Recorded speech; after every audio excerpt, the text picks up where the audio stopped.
नमस्कार, आप देख रहे हैं न्यूज़ 18 पहाड़ की खबरें। आप देखेंगे मेरे साथ अपना उत्तराखंड में। और आइए सबसे पहले आपको बताते हैं, जंगलों की आग बुझने का नाम नहीं ले रही है। कुमाऊं से लेकर गढ़वाल तक जंगल धधक रहे हैं और पिछले 24 घंटे में आग की 46 घटनाएं सामने आ चुकी हैं। सामने आई ये घटनाएं जिनके ऊपर काबू पाना बेहद मुश्किल हो रहा है।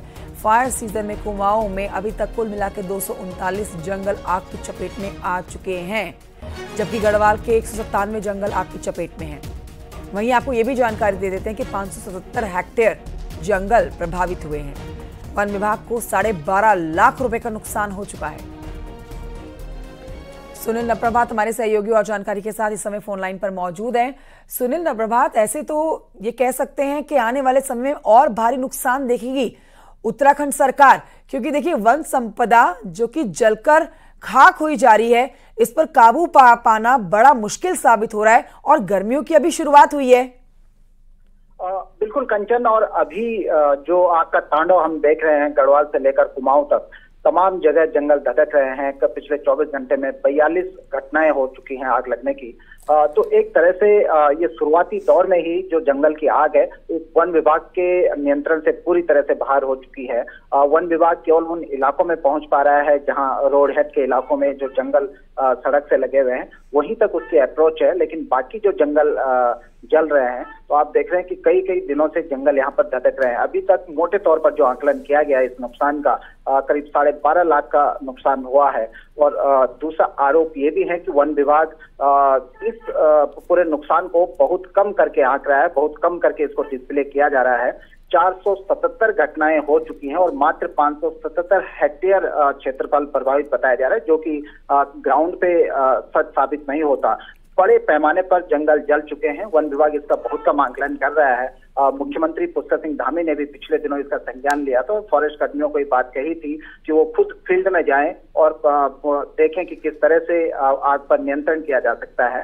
लेकिन अगर आप ग्राउंड पर जाएंगे तो सिर्फ वहां पर आपको फॉरेस्ट के कुछ कर्मचारी वहां पर देखने को मिलेंगे, लेकिन जितने भी ऑफिशियल आपको कोई भी ग्राउंड पर देखने को नहीं मिलेगा। यही कारण है कि जो जंगल की आग है वो लगातार अनियंत्रित होती जा रही है। ओके, बहुत शुक्रिया आपका सुनील नप्रभात जानकारी के लिए।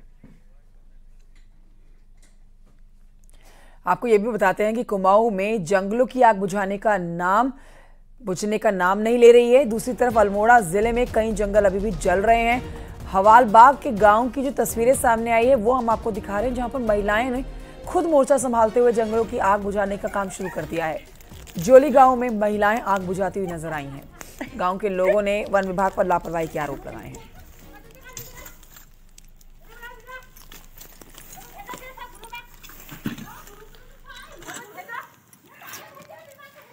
जब यहाँ पर शासन प्रशासन की तैयारियां फेल होती नजर आ रही हैं, आग नहीं बुझ पा रही है, तो गांव की महिलाओं ने ही मोर्चा संभाल लिया है। और एक नहीं, दो नहीं, आपको कई महिलाएं नजर आएंगी जो आग खुद से बुझाती हुई नजर आ रही है।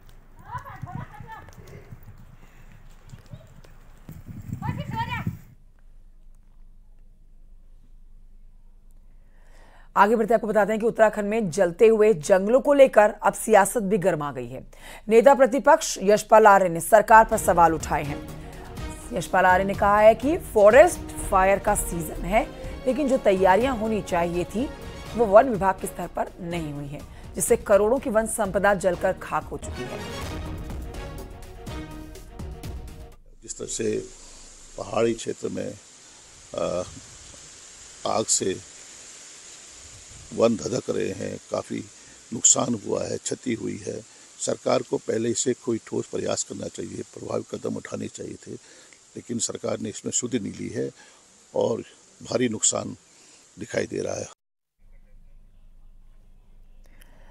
वहीं आपको बताते हैं, चारधाम यात्रा को लेकर अब खबर जो आ रही है, जिसमें ऑनलाइन रजिस्ट्रेशन को लेकर अब पेंच फंस गया है।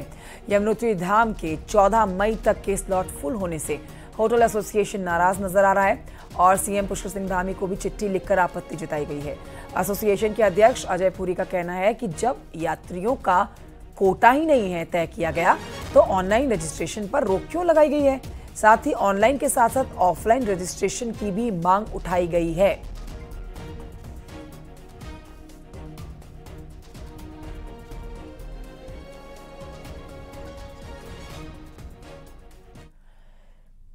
चारधाम यात्रा की तैयारियां हो गई हैं और केदारनाथ धाम में यात्रियों के लिए रेंट शेल्टर्स भी बनाए जा रहे हैं।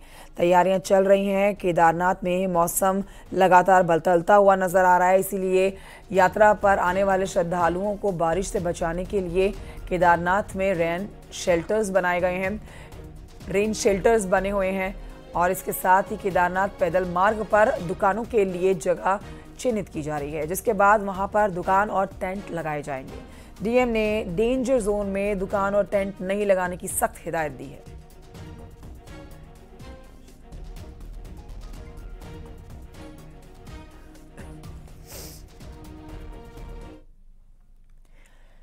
चारधाम यात्रा शुरू होने जा रही है, जिसके लिए हेल्थ डिपार्टमेंट भी अब तैयारियों को अंतिम रूप देने में जुटा हुआ है।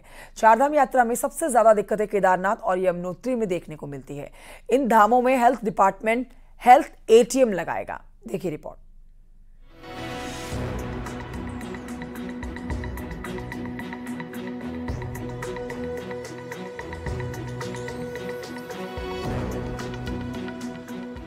दस मई से चारधाम यात्रा शुरू होने जा रही है। अभी तक यात्रा के लिए 14 लाख से ज्यादा श्रद्धालुओं ने रजिस्ट्रेशन करवा दिया है। वहीं चार धामों में हेल्थ डिपार्टमेंट हेल्थ एटीएम लगाने जा रहा है। यह हेल्थ एटीएम 30 सेकंड में करीब 72 तरह की जांच करेगा, जिसको धामों के लिए सही माना जा रहा है। वहीं इन धामों में डॉक्टर्स की कमी को देखते हुए अब दूसरे राज्यों से भी स्वास्थ्य विभाग मदद ले रहा है। जो हमारे हेल्थ एटीएम्स हैं, हमने लगभग 50 हेल्थ एटीएम जैसे पिछली बार हमने स्थापित किया था, और उसको भी हम लोग दुरुस्त कर रहे हैं ताकि यात्रा से पहले वो फंक्शनल कंडीशन में रहे। बीते साल चारधाम यात्रा के दौरान श्रद्धालुओं की मौत का आंकड़ा 200 के पार हो गया था और सबसे ज्यादा मौत हार्ट अटैक की वजह से हुई थी, जिसके लिए अब स्वास्थ्य विभाग ने यात्रियों के लिए 50 स्क्रीनिंग पॉइंट तैयार किए हैं, जहां डॉक्टर मौजूद रहेंगे और 65 साल से ज्यादा की उम्र के श्रद्धालुओं की स्क्रीनिंग जरूरी होगी। कि किसी भी स्टेट से अगर कोई डॉक्टर सेवा भाव से अगर चारधाम यात्रा में अपना सहभागिता देना चाहता हो तो वो वेलकम है, और इसके लिए हम लोग पूरी तैयारियां हम लोगों ने अभी फिलहाल की है। सुगम और सरल चारधाम यात्रा को लेकर पूरा फोकस है, इसीलिए सभी लेवल पर युद्ध स्तर पर तैयारी हो रही है। न्यूज़ 18 के लिए देहरादून से सत्येंद्र बर्तवाल की रिपोर्ट।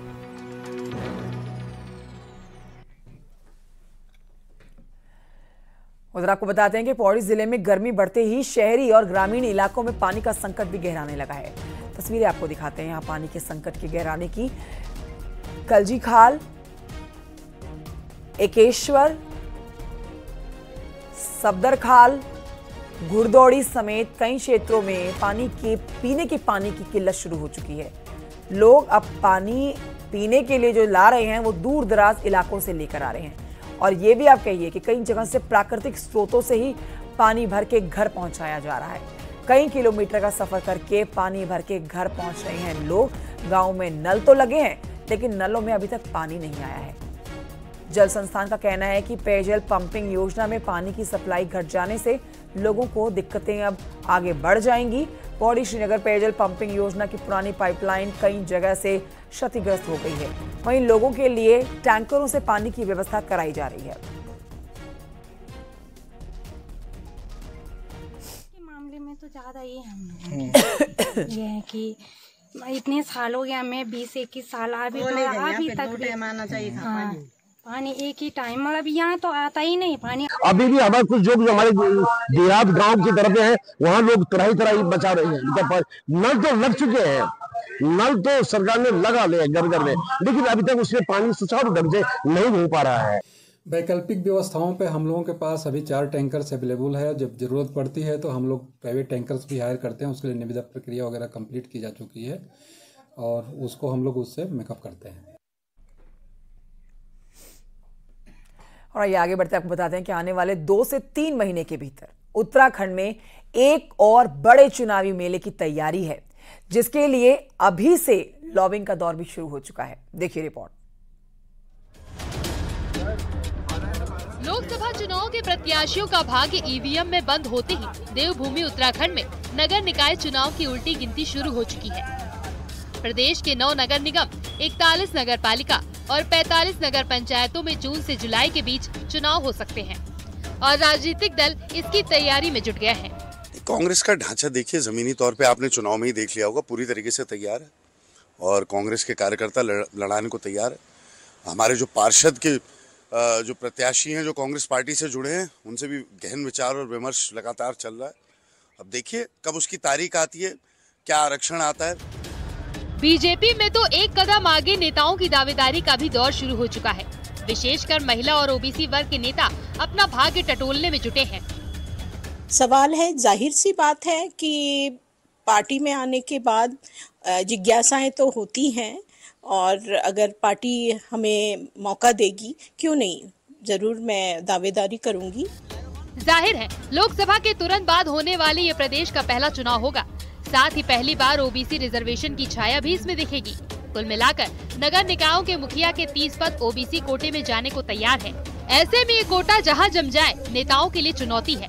वहीं नए ओबीसी नेता बनने का रास्ता भी खोल रहा है। हल्द्वानी से न्यूज़ 18 के लिए शैलेंद्र नेगी की रिपोर्ट।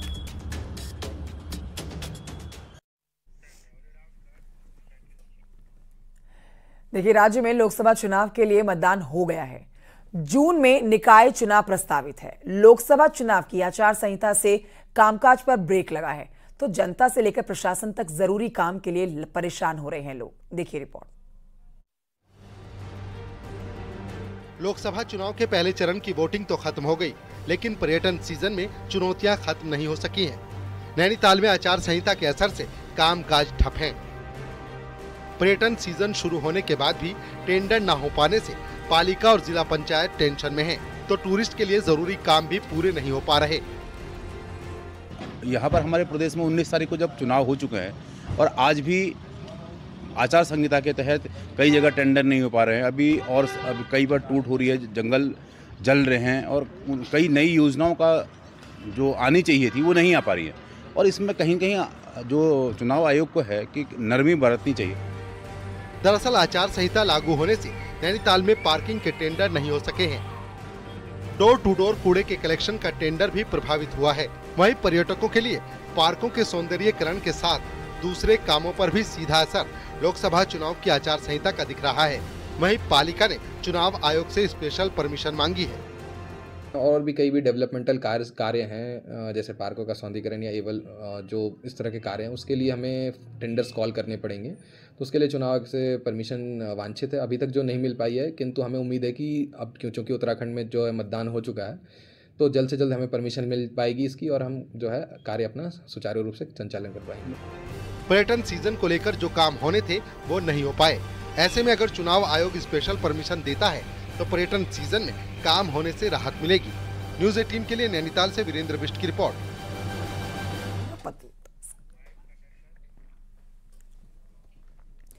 आइए आगे बढ़ते हैं। चमोली के जवान की जम्मू कश्मीर में मौत हो गई है, जिस पर आपको जानकारी दे देते हैं। चमोली के नारायणबगड़ के कीरत सिंह जम्मू कश्मीर में तैनात थे और उनकी तबीयत खराब होने के बाद उनकी मौत हो गई है। कीरत सिंह का अंतिम संस्कार उनके पैतृक घर पर राजकीय सम्मान के साथ हुआ है। तस्वीरें आप देख रहे हैं। पैतृक घाट में कीरत का अंतिम संस्कार किया गया है।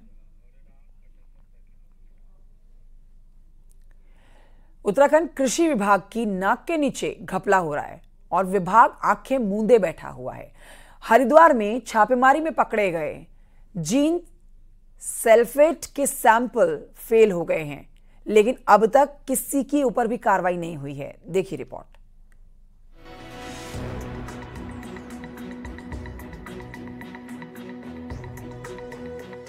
खेती अच्छी हो, इसके लिए किसान फर्टिलाइजर का इस्तेमाल करता है, लेकिन फर्टिलाइजर ही फर्जी हो तो बेचारा किसान क्या करे। रुद्रपुर की सरकारी लैब की रिपोर्ट ने हरिद्वार में फर्जीवाड़े की पोल खोल दी। 16 मार्च को कृषि सचिव विनोद सुमन के आदेश पर अलग अलग जगह से फर्टिलाइजर के सैंपल लिए गए और 27 मार्च को सरकारी लैब ने मुहर लगाकर कह दिया कि सैंपल खराब है। मतलब ये कि जिंक सल्फेट में जिंक ही नहीं है, और अगर छापेमारी न हुई होती तो किसान के साथ बड़ा फर्जीवाड़ा हो जाता। उनके क्रम में जो है सैंपलिंग कराई गई। सैंपलिंग की टेस्टिंग रिपोर्ट के लिए उसको वेद लैब के लिए भेजा गया। वर्तमान में कुछ दिन पूर्व ज्ञात हुआ है कि एक सैंपल हमारा जो है जिंक का फेल है, जो कि विभागीय क्रय प्रक्रिया में है। जिस स्टोर से सैंपल लिया गया था वहाँ पर स्टॉप सेल नोटिस जारी किया गया है और संबंधित जो फर्म है उसको नोटिस जारी किया गया है। हरिद्वार के मुख्य कृषि अधिकारी खुद मानते हैं कि शासन के कहने पर एक्शन हुआ, तो सवाल है कि कृषि विभाग के अफसर आखिर किस काम के। इसी हरिद्वार जिले में 2 साल पहले फर्जी सैंपल के बाद 40 करोड़ रुपए का जिंक सल्फेट खरीदा गया और घपले की फाइल गायब है। तो क्या इस बार भी कुछ ऐसा करने की तैयारी थी? कृषि विभाग के पास हर सवाल का एक ही जवाब है कि कार्रवाई होगी। वहीं इस हाल पर हरिद्वार के कांग्रेस विधायक भी हैरान हैं। बिल्कुल इसमें वैधानिक कार्रवाई अमल में लाई जाएगी। अभी क्योंकि रीटेस्टिंग में गया है, जो फर्टिलाइजर कंट्रोल ऑर्डर की जो प्रक्रिया है उसके तहत इसका पालन किया जा रहा है। रीटेस्टिंग में अगर सैंपल पुनः फेल होता है तो संबंधित फर्म के विरुद्ध वैधानिक कार्रवाई अमल में लाई जाएगी। 40 करोड़ का घोटाला 2 साल पहले हो चुका है जिंक सल्फेट के नाम पर, और अब फिर जनपद में ये घोटाला सामने आया है। और ये तो खाली हरिद्वार में हो सकता है, उधम सिंह नगर और पूरे उत्तराखंड में जिंक सल्फेट के नाम पर, इस हमारी मिट्टी के नाम पर तो ये धोखाधड़ी हमसे की जा रही है, किसानों से की जा रही है। किसानों के नाम पर काम करने वाला कृषि विभाग काम को लेकर कितना गंभीर है, ये बात हरिद्वार में फर्जी जिंक सल्फेट की रिपोर्ट ने साफ कर दी है। हरिद्वार से पुलकित शुक्ला के साथ दीपांकर भट्ट, न्यूज़ 18 देहरादून। खबर जहां पर 5वें धाम के नाम से विख्यात लाटू देवता मंदिर के कपाट खोल दिए गए हैं। बाण गांव में लाटू देवता के कपाट 6 महीने के लिए खोले गए हैं। सैकड़ों श्रद्धालुओं की मौजूदगी में पूरे विधि विधान के साथ लाटू देवता के कपाट खोले गए हैं। अब अगले 6 महीनों तक श्रद्धालु मंदिर में पूजा अर्चना कर सकेंगे। इस मौके पर श्रद्धालुओं ने पारंपरिक झोड़ा, झुमेला, लोक नृत्य किया और मां नंदा और लाटू देवता के लोक गीतों पर जोर से छिड़के।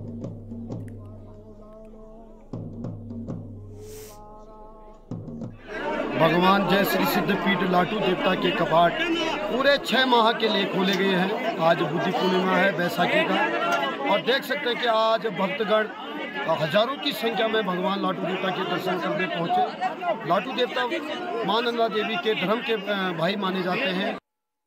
लाटू धाम में लाटू देवता के कपाट खुले हैं।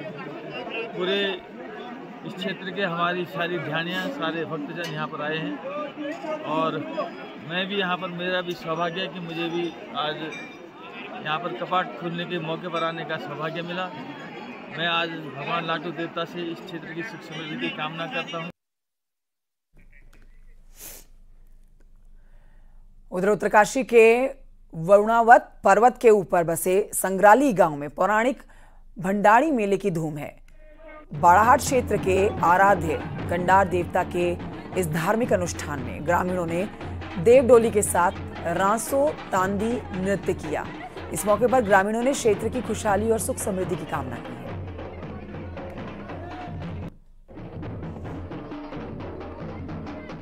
बेटी बारियां हैं, आती हैं और यहाँ पे बढ़िया रासो तांदी लगता है, देवता की डोली चढ़ाई जाती है।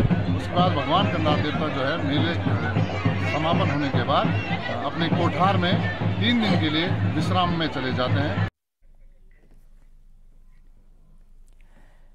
अल्मोड़ा से खबर, जहां के हेमवती नंदन बहुगुणा स्टेडियम खिलाड़ियों के लिए पिछले 1 साल से बंद है। निर्माण काम की वजह से स्टेडियम को बंद किया गया है। साथ ही आपको बता देते हैं कि अब स्टेडियम बनकर तैयार हो चुका है। युवा खिलाड़ी स्टेडियम को जल्द खोलने की मांग भी कर रहे हैं। समय से स्टेडियम बन के तैयार हो चुका है। कुछ परिस्थितियों से युवा साथियों को परेशानी हो रही है। एक समय में यहाँ से एकता बिष्ट जैसे खिलाड़ी, लक्ष्य सेन जैसे खिलाड़ी यहाँ से खेल के अंतर्राष्ट्रीय जगह में पहुँचे हैं। आज यहाँ युवा साथियों को बड़ी दिक्कत का सामना करना पड़ रहा है। तो युवा जाए तो जाए कहाँ जाए।